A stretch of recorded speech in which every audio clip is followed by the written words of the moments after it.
Salut à tous, on se retrouve aujourd'hui pour une nouvelle vidéo. On va faire un concept assez particulier. Ici, je suis avec Henri. Vous l'aurez sûrement reconnu si vous avez vu les vidéos du challenge. Et en fait, l'idée, c'est que il va y avoir un débutant qui va me poser des questions, orientées e-commerce évidemment, sur mes 7 années d'expérience en e-commerce. Il m'a pas donné les questions. Donc l'idée, c'est que tu me poses des questions qui sont en rapport avec, je sais même pas avec quoi en fait, c'est ça. Sur l'e-commerce. D'un point de vue débutant, même si ça fait déjà quelques mois maintenant que tu as commencé, et que tu as fait des ventes aussi. Mais ça, attention, normalement, vous ne le savez pas encore, on spoil un peu. On reprend le challenge d'ailleurs, petite annonce, la semaine prochaine, donc la reprise du challenge qu'on fait ensemble. Donc semaine prochaine, ça sera l'épisode 7, si je dis pas de bêtises, qui va sortir. Vous pourrez aller voir ça. Comme d'habitude, avant de commencer la vidéo, n'oubliez pas de liker. Si vous aimez le concept, n'hésitez pas à le dire. On fera peut-être plusieurs parties, on refera le concept un peu amélioré parce que je pense que ça peut être intéressant. Ça va dépendre des questions que tu vas me poser aussi. Carrément. J'espère que tu as bien taffé les questions. Et du coup, si vous nous découvrez, je dis nous, c'est notre chaîne maintenant. Et si vous me découvrez à travers cette vidéo, je vous invite à vous abonner pour ne pas manquer les prochaines vidéos. Ouais, super. Alors, j'ai préparé quelques questions dans plusieurs catégories. La première, c'est le e-commerce un peu de manière générale. Tu as commencé il y a 7 ans. Ouais, fin 2017. Ouais, fin 2017. Pourquoi? C'est simple, j'étais dans un job de salarié que j'aimais pas. J'avais envie d'autre chose. J'ai découvert en fait le dropshipping à ce moment-là sur Internet. Je voyais des gens en vivre, qui voyageaient partout, qui avaient une vie stylée en fait, tu vois, de liberté.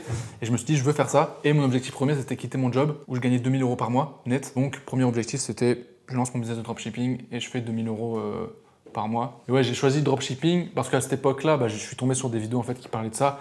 Il n'y avait pas trop d'autres types de business en ligne comme on peut voir maintenant. Et ça m'a parlé, je trouvais le principe vraiment super intéressant. T'as pas besoin de parler avec tes clients. Tu peux gérer ton business de n'importe où dans le monde tant que tu as Internet et ton ordi. Et surtout, tu peux tout déléguer, tout automatiser. Tu peux scaler très vite. Globalement, si tu dépenses plus en publicité, c'est littéralement des clics en plus, tu vois. Donc tu peux vraiment scaler fort sans que ça te prenne forcément plus de temps. Ouais. Donc pour moi, c'était le business parfait pour vraiment être libre et profiter de mon temps. C'était pas compliqué au début avec le manque de formation, justement? Alors si, à l'époque, il y avait quelques formations. Je me rappelle, la première formation que j'ai achetée, c'était éclaté, vraiment nul. C'était une formation à 37 €. Littéralement. 37 €. Bon, le gars, il a disparu, il n'a pas fait long feu. 37 €. 37 €. Et pour moi, c'était déjà, je disais, 37 € pour investir dans une formation. Tu sais, à l'époque, c'était pas comme aujourd'hui. Les formations en ligne, c'était bizarre. Personne n'achetait de formation en ligne. Et donc, c'est la première que j'ai achetée. J'ai rien appris, franchement. Qu'il y avait dedans, je l'avais déjà vu sur YouTube. Et c'était vraiment très basique. Et après, il y a eu un gars qui s'appelait Léo Guillot. Les plus anciens, je pense, s'en souviendront.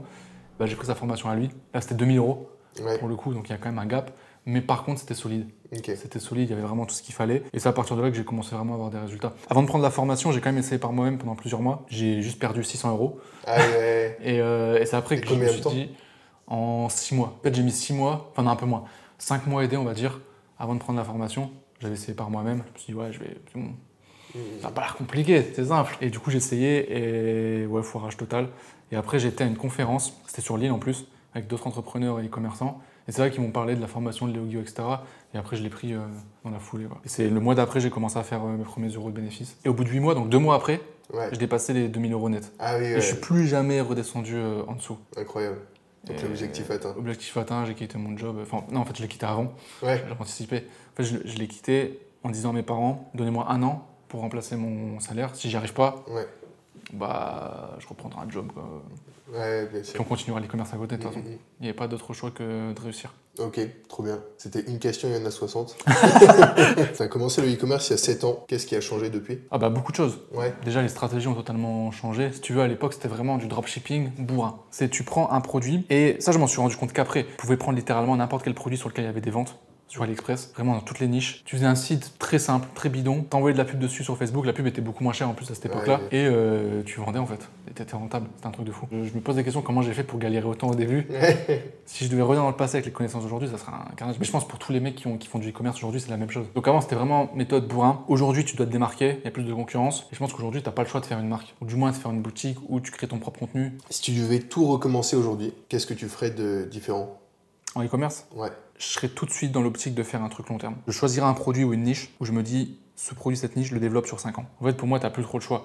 Si tu veux une vraie liberté sur le long terme, si tu veux juste faire un coup, oui, tu peux lancer des produits à la con, des gadgets sur TikTok, prendre 2000 €. Mais après, ça ne tient pas en fait. Et tu dois sans cesse refaire. Et le but d'un business, c'est quand même d'avoir un truc qui est stable. Après, tu as aussi l'aspect, si tu enlèves l'aspect argent, il y a aussi la fierté de construire un truc, l'accomplissement. Ça vient après. En général, quand tu n'as pas fait d'argent, t'as pas trop ce truc, tu vois. Au début, c'est vraiment je le fais pour l'argent. Mais c'est aussi comme ça que tu feras le plus d'argent. Et surtout que ça va durer dans le temps. Donc directement, je partirai sur une vision long terme comme ça et je ferai le maximum en termes de branding. Je partirai sur la création de marque en fait. Ça dépend du budget que j'ai aussi au départ. Si j'avais pas de budget, en dropshipping. Et je ferai certainement des stratégies de contenu, peut-être sur les réseaux, en plus de la pub. Et si j'ai du budget, je pense que je commanderai tout de suite un petit stock. Je prendrai un petit risque, tu vois, de commander peut-être 50 pièces du produit et faire un beau packaging, un truc carré dès le départ en fait. Quelle était ta plus grosse erreur en e-commerce? Je pense que ça rejoint exactement ce que j'ai dit avant. La première déjà, je dirais, c'est pas avoir cette vision long terme. C'est une erreur dans le sens où si dès 2017, j'avais eu cette vision long terme en mode je crée une marque dès ce moment-là, aujourd'hui je serais tellement plus loin. Tu vois, genre une marque, en 7 ans, tu imagines le truc, ça ferait je pense plusieurs millions, j'aurais peut-être même déjà revendu plusieurs millions, voire plusieurs dizaines de millions. Je serais plus loin, tu vois. Donc je dirais, je pense que c'est une des grosses erreurs, c'est que j'ai fait plein de boutiques. Alors ça fait du cash évidemment, donc j'ai pas perdu non plus. Puis je savais pas à cette époque-là. Et le deuxième truc, c'est au niveau de l'association, faire gaffe avec qui on s'associe. Par exemple, je m'étais associé pour une boutique qui a duré quand même quasiment 3 ans, il y a eu des moments de pause. Ça marchait super bien, un produit qui se vendait super bien, mais après il y a eu des problèmes avec l'associé. On n'était pas forcément alignés sur la même vision. En termes de complémentarité, ça allait pas. En fait, c'était plus on s'est associé parce que ouais, c'est cool et puis on va faire un projet. Et ce qui fait qu'après il y avait des tensions et ça, le projet fini quoi. Alors qu'il y avait un vrai potentiel. Donc faire très attention à ça. Moi je conseillerais aux personnes qui démarrent de ne pas s'associer, ou alors d'avoir une vraie raison de s'associer, une complémentarité qui est vraiment forte entre les deux. Genre un truc que l'autre peut faire et qui fait super bien, mais que toi tu peux pas faire. S'il y a des tâches que vous pouvez les faire tous les deux, et en général quand tu es débutant, tu n'as pas trop de compétences. Donc en tant que débutant, je trouve que ça vaut pas le coup forcément de s'associer. Soit si vraiment tu as une vision sur un type de produit particulier avec ton associé, mais ça représente peut-être, je sais pas, 0,2% des cas. Je t'ai posé la question par rapport à ta plus grosse erreur. Maintenant, ta plus grande réussite, ce serait quoi? Plus grande réussite, je dirais d'avoir la liberté que j'ai aujourd'hui en fait, globalement. D'avoir atteint mon objectif, le premier objectif déjà, qui est pour moi en fait le plus important. Même si aujourd'hui, je t'avoue, tu vois, si je redescendais à gagner 2000 € par mois, ça serait dur. Enfin, ça serait dur. Je serais pas en galère parce qu'avec 2000 € je peux vivre, tu vois. Mais mentalement, je suis en mode mec, non, c'est pas possible en fait. Avec l'expérience, les connaissances que j'ai aujourd'hui, genre c'est juste pas possible. Gagner 2000 €, bah non. Et ce que je sais, ce que je peux mettre en place, mais je fais ça x 10, tu vois, au moins. Ce premier palier, il est fou parce qu'il change vraiment ta vie. Ça a permis de ne pas devoir retourner dans un job de salarié, d'être libre en fait. Même si t'es pas à un stade où tu vas rouler en lambeau ou je sais pas quoi, ou faire des voyages de fou, mais juste déjà, tu gères ton temps, c'est déjà fou. Tu fais du e-commerce depuis 7 ans. Pourquoi, selon toi, des personnes abandonnent au bout de quelques mois? Ils ont un problème de vision. Dès le départ, je pense que leur pourquoi il n'est pas clair déjà. Parce qu'en fait, si tu as un pourquoi qui est suffisamment fort, tu n'abandonnes pas. Quand je me suis lancé, c'était pas possible d'abandonner. Mais encore plus que maintenant, tu vois. J'avais la dalle parce que je voulais sortir d'une situation qui me plaisait pas. Et j'étais prêt à faire tout ce qu'il fallait, tu vois. Et aussi, je pense qu'ils ont une vision qui est pas bonne. Ils pensent qu'ils vont gagner de l'argent très rapidement. Ils croient que gagner de l'argent, c'est avoir la bonne astuce, la bonne technique. Alors que le seul moyen, c'est de construire. Et construire quelque chose qui apporte de la valeur aux gens. Parce que si tu reprends la base de l'argent, comment ça marche, comment tu gagnes de l'argent, parce que quelqu'un d'autre te le donne. Comment faire pour qu'un humain nous donne de l'argent? Faut lui apporter de la valeur en retour pour qu'il te donne cet argent. Et après, plus tu veux d'argent, soit tu apportes plus de valeur pour qu'il te paye plus cher, soit tu touches plein d'humains. Et du coup, quand tu réfléchis comme ça, déjà, t'es pas en mode je cherche la technique pour gagner de l'argent. Non, concentre-toi sur quelle valeur je peux apporter. Je t'avoue, c'est un mystère aussi. Ils ont pas la dalle. Ils ont pas la dalle, tu vois. Je sais pas quoi dire d'autre parce que pour moi, en fait, si t'as vraiment la dalle, tu veux vraiment réussir, tu peux pas abandonner. La raison est pas assez forte, quoi. T'es un peu lâche, tu vois, dans le sens où si tu t'es lancé et t'as un objectif, tu te rends compte que faut travailler, oui, ça va être dur, et t'abandonnes, c'est un peu de la lâcheté, tu vois. Une personne qui veut pas se lancer parce que ça l'intéresse pas, parce qu'elle est bien dans sa vie, c'est ok. Mais si t'as décidé de te lancer, c'est que t'aimes pas ce que tu fais en fait. Donc pourquoi abandonner? Tu connais des gens, toi, qui ont lancé un truc, qui ont abandonné? Ouais, alors je sais pas si on peut appeler ça abandonner, c'est plus ils ont voulu tester. Mais peut-être que. Mais tu vois, c'est ça le problème. Tester. En fait, cette notion de ouais, je vais essayer dans tous les domaines, pour moi, c'est comme ça que je vois le truc, tu vois. Mais tu fais quelque chose, tu le fais pas pour tester, tu le fais pour le faire marcher. Tu te dis, je sais pas, je vais faire un marathon, je vais m'entraîner pour faire un marathon.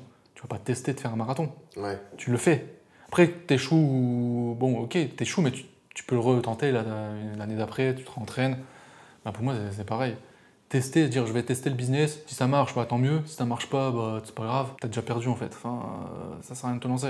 Parce qu'au premier obstacle, tu te laisses la porte de je peux abandonner. Selon toi, quels sont les 3 piliers qui feront qu'un business e-commerce fonctionne? Premier, clairement, le produit.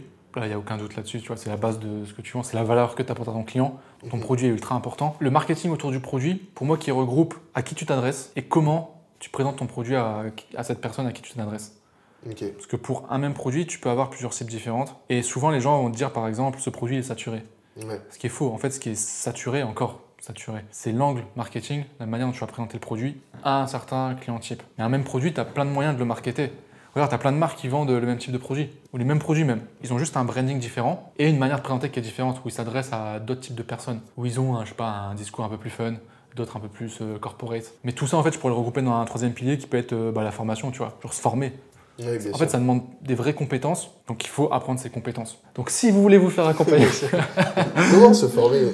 Si vous voulez vous former, les gars, le programme Ecom Master, un programme d'accompagnement que je propose, que tu suis d'ailleurs, qui permet à plein d'élèves de générer un minimum de 3 000 € de bénéfices nets mensuels, même beaucoup plus pour certains. Et c'est le minimum qu'on se fixe pour pouvoir avoir une certaine liberté. À partir de 3 000 € net par mois, tu es déjà libre. Nous, on fait de l'accompagnement personnalisé, c'est pas juste une formation vidéo. Il y a des coachs qui sont là pour vous accompagner, pour répondre à toutes vos questions, qui sont disponibles. On fait aussi des lives chaque semaine. Il y a des mises à jour continues. Là, tu vois, début d'année, j'ai fait une mise à jour.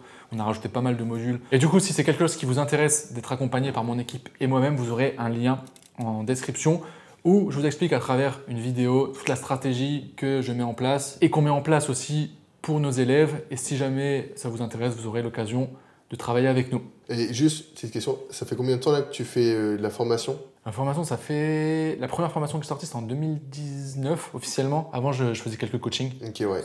C'est des coachings comme ça. Ouais.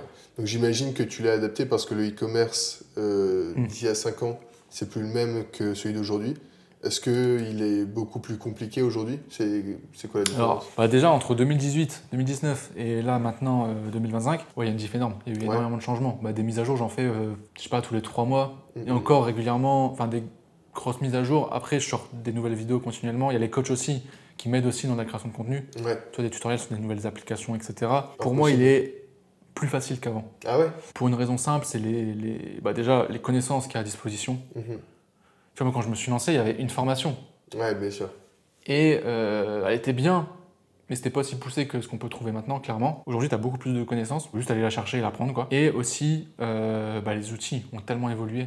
Ouais.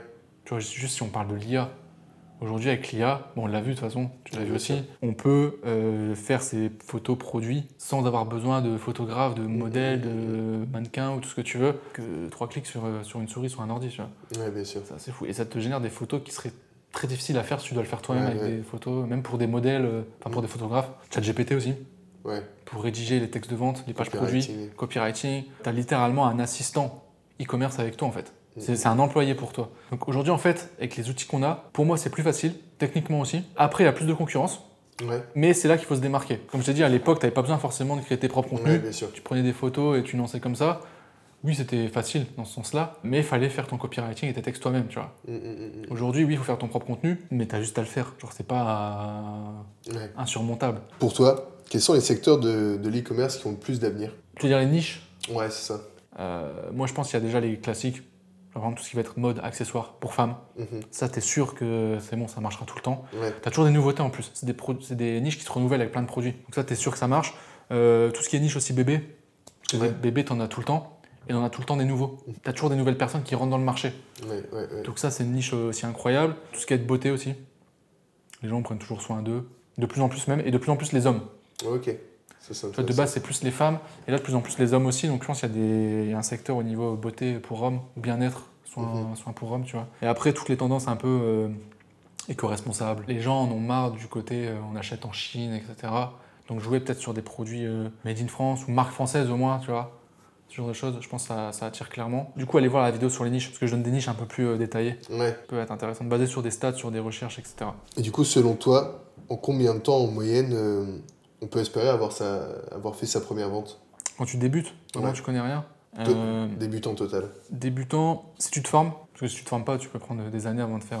si tu es à plein temps, si tu as tout ton temps à mettre dessus, franchement, en moins d'un mois, tu peux déjà largement faire ta première vente. En fait, ça peut aller très vite, même être rentable, même commencer à générer 2 000 € net minimum, tu vois. J'ai vu des mecs le faire en 2 mois, même un peu moins, mais t'en as pour qui ça prend 1 an. Oui, bien sûr. Donc en fait, ça dépend de la personne. Parce que là, je te parle de gens qui ont eu les mêmes informations, des gens qu'on accompagne justement. Tu as des variations comme ça. Chaque humain est différent, chaque humain a un cerveau différent, comprend différemment, applique différemment, mais tu vois, c'est relativement rapide quand même. Ouais, même si tu te dis en quelques mois, tu commences déjà à faire tes premières ventes, même être rentable, c'est fou. Oui, tu vois, en quelques mois, ta vie, elle peut changer. Bien sûr, ça demande de l'investissement, du travail, ça se fait pas en claquant des doigts. Mais quand tu compares à d'autres schémas, je sais pas, les études, t'as pas de... Enfin, t'as peut-être des formations, et encore, je sais pas, qui durent quelques mois.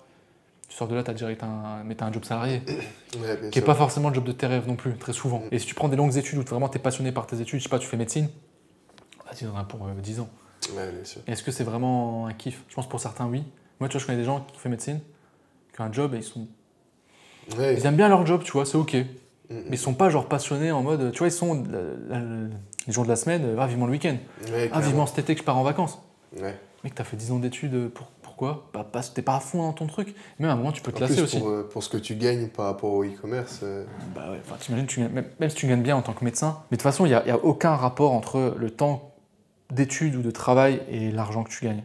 Ça n'a aucun lien. C'est pas parce que tu as fait des longues études que tu vas gagner beaucoup d'argent. C'est pas parce que tu bosses 15 heures par jour que tu vas gagner plus d'argent qu'un mec qui bosse 1 heure par jour. Voilà, tous les mecs qui bossent à l'usine 8 heures, plus dans un travail pénible, dur, physiquement, mentalement, tu pètes des plombs. Moi, je l'ai fait pendant plusieurs mois justement pour faire un peu d'argent à l'époque. Tu pètes un plomb. Tu gagnes 9 € de l'heure. Pourtant, c'est dur. Alors qu'il y a des business, tu peux lancer, tu kiffes ce que tu fais. Bon, en général, quand tu démarres un business, il faut quand même y aller à fond. Tu vois, je vais pas te dire quand tu démarres 1 heure par jour, mais au bout d'un moment, tu vois, moi aujourd'hui, là, je peux bosser 1 heure par jour, ça tourne. C'est ça en fait l'étape d'après. Tu te déplaces un peu la gratification, les revenus que tu vas gagner, tu les reportes dans le temps, et après, tu es tranquille. En fait, je pense que c'est un truc d'éducation qui est tellement ancré. Tu sais, depuis que tu es tout petit, que tu vas à l'école, on dit les études, c'est normal, faire 5 ans d'études pour gagner 2 000 €. C'est normal, du coup, tu te dis c'est ok. Et quand on te dit charbonne pendant 6 mois sur une formation sur un business en ligne, et tu gagneras 2 000 € et je sais pas, t'es au bout du 3e mois et tu gagnes toujours pas d'argent, t'es en mode en fait ça marche pas. C'est ça que je te dis, on est incohérent, tu vois, l'incohérence totale. Et même si ça prend 1 an, même si ça prend 5 ans. Moi j'ai fait 5 ans d'études d'informatique avant de me lancer. Et après j'ai mis 8 mois avant de remplacer le salaire que j'ai fait entre guillemets en 5 ans d'études. Même si ça avait pris 3 ans, bah, ça aurait été quand même plus vite que les 5 ans que j'ai passé à faire mes études. Ouais, carrément. Même je vois les connaisses que tu apprends dans les études, c'est des trucs qui vont pas forcément te servir. Alors que typiquement le e-commerce, là ce que je vois c'est comment est-ce que tu apportes de la valeur aux gens. Et ça, même si après t'être lancé, tu repars dans un boulot un peu classique, et ben en fait c'est une valeur. Tu vaux tellement plus. Mais tellement folle. Parce que là tu parles directement entrepreneuriat, qu'est-ce qui est bien pour l'entreprise et pas qu'est-ce qui est bien pour ton job pour montrer que tu as fait des diaporamas comme j'en ai fait. Mais en fait, pour l'entrepreneuriat, tu apprends vraiment comment la vraie vie fonctionne. Demain, moi j'arrête tout, je reprends un job de salarié, ce qui n'arrivera pas. Je vais dans un poste de marketing dans une boîte, je peux apporter une valeur de malade et j'aurai un gros salaire direct avec l'expérience. Ça, c'est un truc qu'on n'en parle pas assez, je trouve. On est très orienté sur on lance un business pour avoir de l'argent, la liberté, etc. Mais avec les compétences que tu apprends, la valeur, elle est là. C'est la seule valeur qu'on ne peut pas t'enlever. Ton argent, tu peux le perdre. Tu sais, il peut se passer des trucs ou tu peux faire des conneries.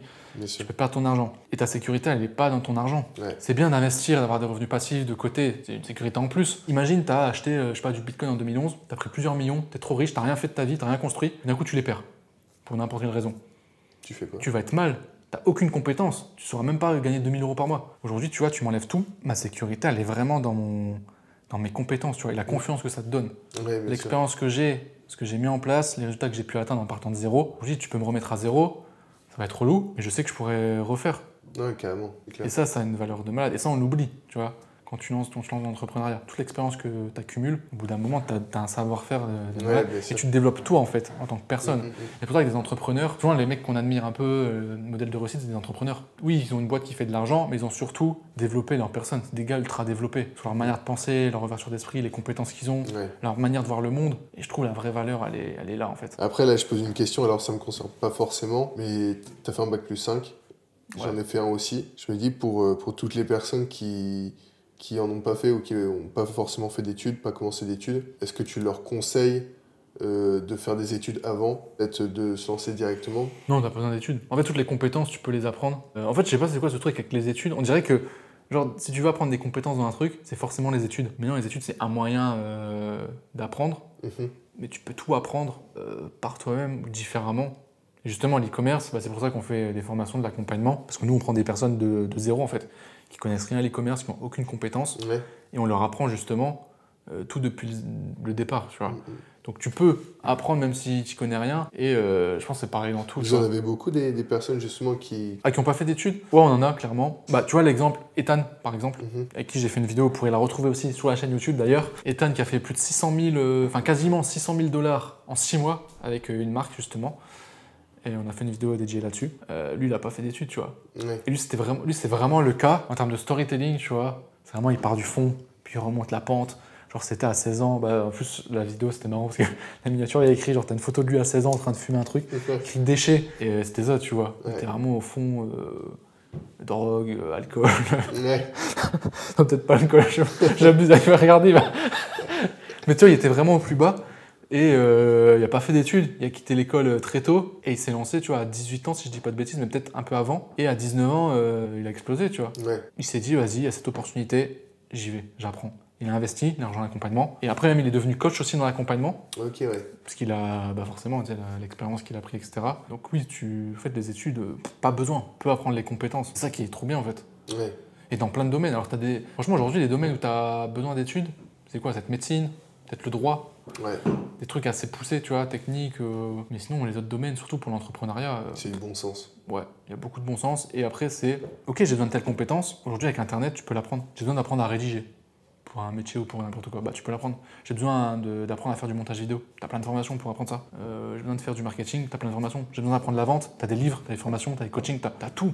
Franchement, je crois que tu n'as pas un sujet aujourd'hui qui n'a pas été couvert. Hein. Même tu veux apprendre, je sais pas, des instruments de musique, tu peux apprendre. Puis même, tu as des coachs aussi à côté, même des sports ou tout, en fait. Tu vas apprendre la cuisine, tu peux. Faut se donner les moyens. Ouais, c'est tout.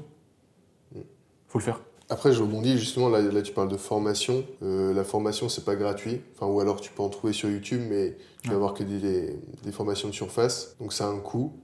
Qu'est-ce que tu en penses? Bah, j'en pense que c'est lié à la valeur que tu as en retour. Tu vois. Ouais.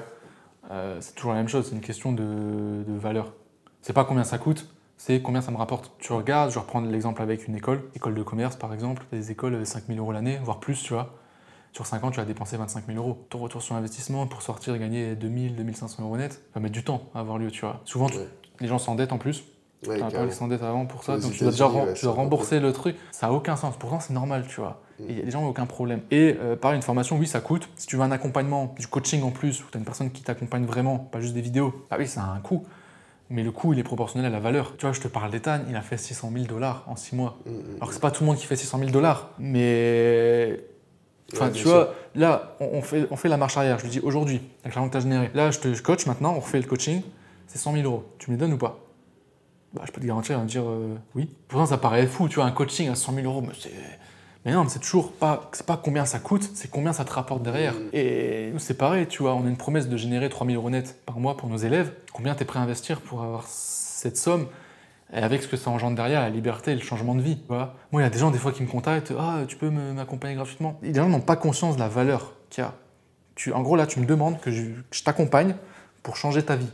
Pour que tu puisses avoir une liberté, emmener tes proches en vacances quand tu veux, gérer ton temps, acheter les biens matériels que tu veux. Enfin, tu te rends compte de ce que tu me demandes? Ouais. Demande-moi direct 1 million aussi, tu vois. C'est plus rapide. Et en plus, même à avoir une formation gratuite, en général, tu la fais pas, quoi. Et ça, c'est le deuxième truc, justement, j'allais le dire aussi. Ouais. C'est justement, si tu te donnes gratuitement, tu vas pas t'impliquer. Bien sûr. Le fait de mettre de l'argent, mettre un billet, ça, tu vas à fond parce que tu as envie de rentabiliser. Et je pense que tu passes à un autre niveau quand tu comprends ça et que tu l'appliques vraiment. Alors, je comprends qu'au début, on a tous des blocages par rapport à l'argent. Puis on a aussi le montant, tu vois. Pas forcément la somme, ou la somme représente un gros pourcentage de ton argent. Donc forcément, tu te dis, ouais, c'est risqué, etc. Mais c'est toujours pareil. L'argent, tu vas travailler, t'en gagnes. Tu donnes les moyens, tu apprends les compétences pour en gagner plus, t'en gagneras. Bien sûr. Ça ne doit pas être un blocage. Et ça revient aux premières questions que tu me posais sur la vision, les gens qui abandonnent. Si tu sais ta vision, tu sais pourquoi tu le fais, tu vas investir, tu es prêt à le faire, soit en termes de temps, en termes d'argent, en termes d'énergie. Ah, mais du coup, c'était intéressant, je trouve. Le fait que j'ai pas les questions, en fait, du coup, la vidéo n'est pas du tout préparée. Toi, tu as juste préparé les questions et moi, j'ai répondu comme ça au tac au tac. En tout cas, si c'est un concept qui vous plaît, là, on l'a fait vraiment, je pense, sur... c'était plus général sur les commerces. Et si vous voulez qu'on refasse ce genre de concept, où Henri se met dans la peau d'un débutant, enfin, se met dans la peau, parce que t'es débutant aussi encore, on peut dire que t'es encore débutant, et qui me pose des questions sur des sujets particuliers, on peut faire une vidéo spéciale sur, je sais pas, les produits. Carrément. Une sur la boutique, une sur les pubs, sur des sujets. N'hésitez pas à le dire dans les commentaires et à mettre aussi les sujets que vous souhaitez qu'on aborde. Je pense que ça peut être bien d'avoir un format un peu plus chill comme ça. Bon, sur ce, les gars, commentez vraiment, n'oubliez pas. J'aimerais vraiment avoir votre avis sur tout ça. N'oubliez pas le like. Si jamais vous souhaitez être accompagné, Premier lien en description. Et semaine prochaine, on continue le challenge. Nouvel épisode qui arrive. Et puis, sur ce, très bonne journée ou soirée à vous. Puis on se retrouve très bientôt pour une prochaine vidéo. Ciao!